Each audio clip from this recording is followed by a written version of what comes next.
las 8:49 vamos a hablar sobre la base de toda reforma posible en nuestro país y de toda esperanza, que es la educación.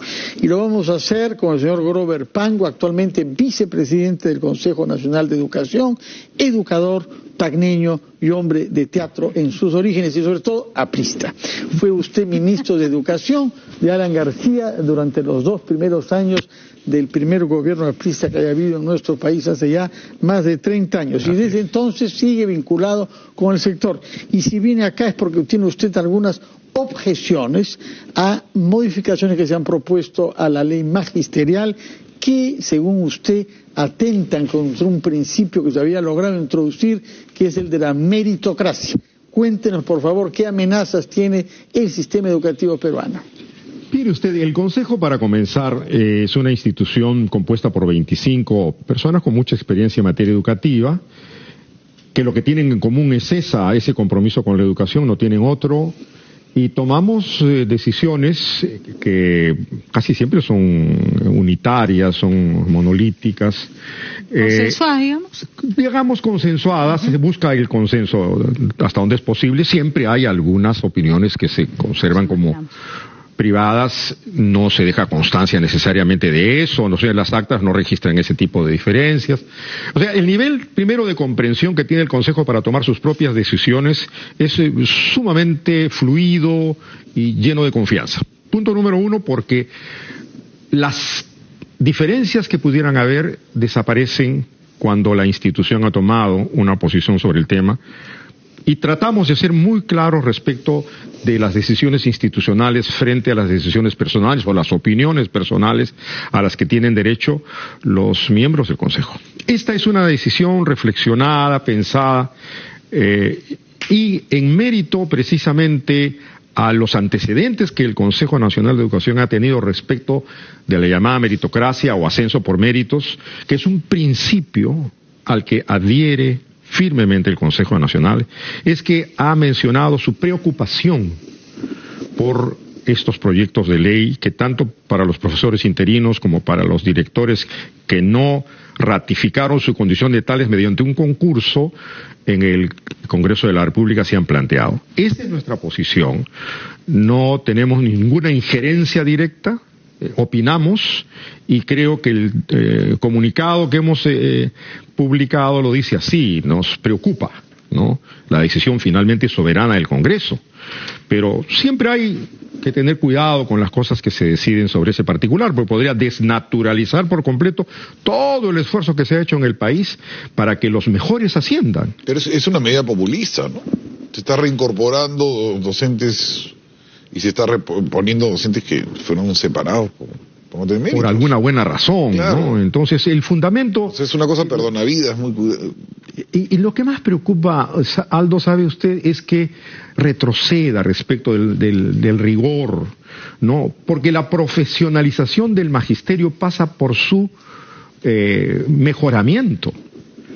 Porque es una de las pocas carreras en las cuales, y se lo digo con la antigüedad que tengo en el tema, desde antes del SUTEP y después de la formación de él, es que el tiempo de servicios era el gran argumento para ascender. Digamos. Claro, era automático por cuántos años tenías. No importa que seas bruto, bueno, malo, no, simplemente ascendías. A eso sumémosle que en algún momento se abrieron las puertas de la entrada al magisterio de cualquier manera, entonces era doble problema. Profesores que entraron, que no estaban preparados y que ascendían simplemente por cantidad de años. Te estás acordando de la compañera Mercedes Estoy hablando de la compañera, pero bueno, hay que recordar completo, señor Pango. Sin embargo, sabe usted, Patricia, hay un dato que tiene que ver precisamente con los profesores interinos y que viene de un poco antes, del año 84, que yo entiendo. Porque también es conveniente regresar a aquellos años para recordar que teníamos un déficit de profesores. No teníamos todos los profesores que se necesitaba, y muy especialmente para las áreas rurales, a donde nadie quería ir. No olvidemos el contexto del terrorismo. Pero doctor Pango, reconózcame que eso no quiere decir que lo llenamos de cualquier manera, ¿no? Y darle a los niños de zonas rurales profesores que con las justas habían terminado secundaria no era precisamente ni justo, ni humano, ni correcto. No voy a hacer una defensa cerrada del tema, pero la verdad, Patricia, es que nadie quería ir. Es más, he tenido que participar en algunos eventos ya en mi condición de ministro en aquellos años, conversar en los Rimanacui, por ejemplo. ¿No? ¿Qué cosas? Pero en todo caso debieron ser medidas temporales, de emergencia. Y la ley lo dice. Y la ley lo señala. Pero ha demorado 30 años. Precisamente por eso es que no es conveniente que se regrese a esa posición. De acuerdo. Porque en eso estamos totalmente de acuerdo. Temporal pasó a ser definitiva casi. Y lo que estamos diciendo ahora, el almanaque no debe decidir que uno hacienda. Así es. En eso estamos cumplir años no es un mérito. Y el Consejo lo defiende muy claramente. Dice, por favor, mejoremos al magisterio, pero por una razón fundamental que en nuestro propio documento decimos, el fin supremo de nuestra carrera como profesores son los muchachos, son los niños. Así es. A ellos tenemos que formarlos. Nosotros tenemos derechos y tenemos que defender nuestros derechos, pero el derecho primero es el de los chicos. Por lo tanto, tenemos que ajustar nuestra labor profesional a la necesidad de un mejoramiento en la formación de ellos. Y solo será mejor la educación si nosotros somos mejores como profesores. Le tenemos profundamente respeto a los profesores. Además, hemos visto profesores hacer esfuerzos sobrehumanos mucho más de lo que les corresponde. Pero también es verdad que el bajo rendimiento de los chicos en todas estas pruebas que les hacemos tiene un componente importante del bajo rendimiento de los profesores. No es el único componente, pero es importante. Sin duda. Eso es indiscutible. También viene la familia detrás, la falta de nutrición, viene detrás, la pobreza, por supuesto. Una sociedad que no colabora. Totalmente de acuerdo. Y aquí, ahora, y lo voy a repetir cuantas veces sea menester, no me parece justo que se responsabilice solamente al magisterio de la baja calidad de la educación. De ninguna manera. Porque hay quienes decimos que de la puerta de la escuela para afuera, la sociedad se encarga de destrozar todo lo bueno que se ha querido hacer dentro de la escuela. Ahora, respecto de estas iniciativas legislativas que han sido cuestionadas institucionalmente por el Consejo, el propio presidente, señor Guadalupe, se ha expresado. Así es. Estamos hablando de cuántos profesores que podrían regresar, de cuántos directores que podrían regresar y de cuántos maestros sancionados por haber adoptado medidas de fuerza que serían en la práctica indultados.